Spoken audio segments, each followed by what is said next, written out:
حضرت ابو ذر سے مروی ہے کہ رسول صلی اللہ علیہ وسلم نے فرمایا 3 شخص ایسے ہیں کہ اللہ تعالیٰ ان سے محبت فرماتا ہے اور 3 شخص ایسے ہیں کہ اللہ تعالیٰ ان سے بغض رکھتا ہے۔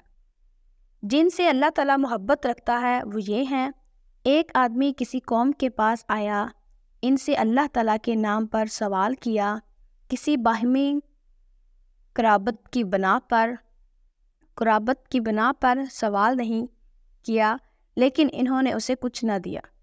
ایک شخص ان میں سے اٹھا اور ان لوگوں کے پیچھے چھوڑ کر آگے نکل گیا، اسے خفیہ طور پر دیا۔ اس عطیے کو اللہ تعالیٰ نے جانا، یہ اس شخص کے جس اس نے دیا۔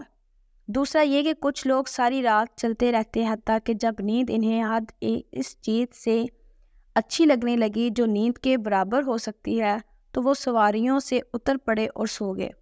لیکن ایک شخص نماز میں کھڑا ہو کر میرے سامنے گڑ گڑانے لگا، میری آیات تلاوت کرنے لگا۔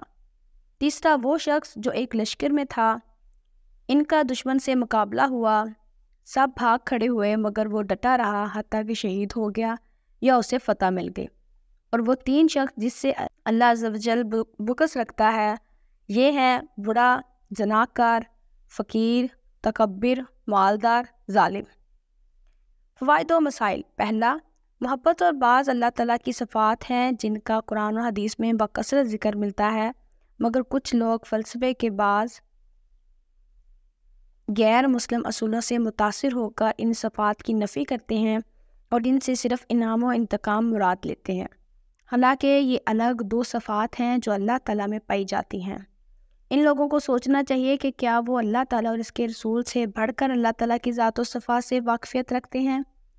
لفظ سے وہی معنی مراد لینے چاہیے جو ایک سادہ سننے والے کی سمجھ میں آتے ہیں، حقیقت ہو یا مجاز۔ اگر ان صفات کا عام مفہوم اللہ تعالیٰ کے لائق نہ ہوتا تو ضرور بیان کر دیا جاتا۔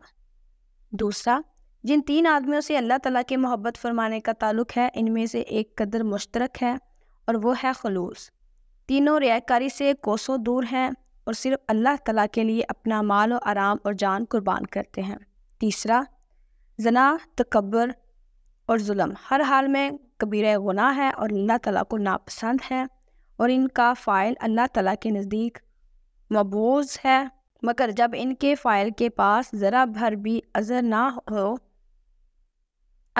ہو حتیٰ کہ عرفہ بھی نہ ہو تو یہ کام اکبر الکبائر بن جاتے ہیں۔ نوجوان کے پاس شہوت، مالدار کے پاس مال اور فقیر کے ہاں فقیرانہ جرائم کا عذر عرفہ بن سکتے ہیں، مگر بوڑھے کے پاس زنا اور فقیر کے پاس تکبر اور اکڑ فروع اور مالدار کے پاس کسی کی حق تلفی کا کیا عذر ہو سکتا ہے جسے شرع نہیں تو عرفہ ہی پیش کیا جا سکے۔